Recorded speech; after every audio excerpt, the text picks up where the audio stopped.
ரகசியத்தை நீங்க புரிஞ்சுக்கிட்டீங்கன்னா ரொம்ப எளிது. என்ன, ஒரு நாள் ஆண்டவர் ஒரு தரிசனத்தை தந்து அந்த கட்டிடங்களின் ஒரு திட்டத்தை தந்தார்.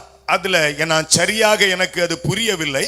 ஆனாலும் கட்டடங்கள் கட்டப்பட வேண்டிய சில பில்லர் போடுகிற ஒரு காரியத்தை எனக்கு சொன்னார். உடனே ஓடி போய், ஆண்டவரே நீங்க இந்த இடத்துல காட்டினீங்களேன்னு சொன்னா, நான் ஊழியம் செய்கிறவன் அல்ல, ஊழியம் கொள்வதற்கு உடனே சபையில எல்லாத்தையும் காசு பிரிப்பேன், எல்லாரும் காசு தாங்க, ஆண்டவர் எனக்கு ஒரு தரிசனம் தந்துட்டாரு, பில்லர் போடணும்னு சொன்னா உடனே நான் ஊழியம் கொள்ள என்னை ஆயத்தப்படுத்துகிறேனே தவிர ஊழியம் செய்ய நான் என்னை ஒப்பு கொடுக்கவில்லை. தேவ திட்டம் நிறைவேறாமல் போய்விடும். ஊழியம் கர்த்தருடையது.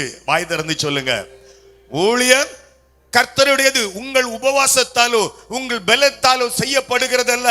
அவர் முழுமையும் அவருடைய திட்டத்துக்கு உட்பட்டது. அதனால இந்த வருடம் இயேசு கிறிஸ்து ஊழியம் செய்ய வந்தது போல இதை கேட்டுக்கொண்டிருக்கிற சகோதர சகோதரிகளாக இருக்கட்டும், இங்க இருக்கிறவர்களாக இருக்கட்டும், ஊழியத்திற்கு உங்களை ஒப்புக் கொடுங்கள். அது கடினமானது அல்ல.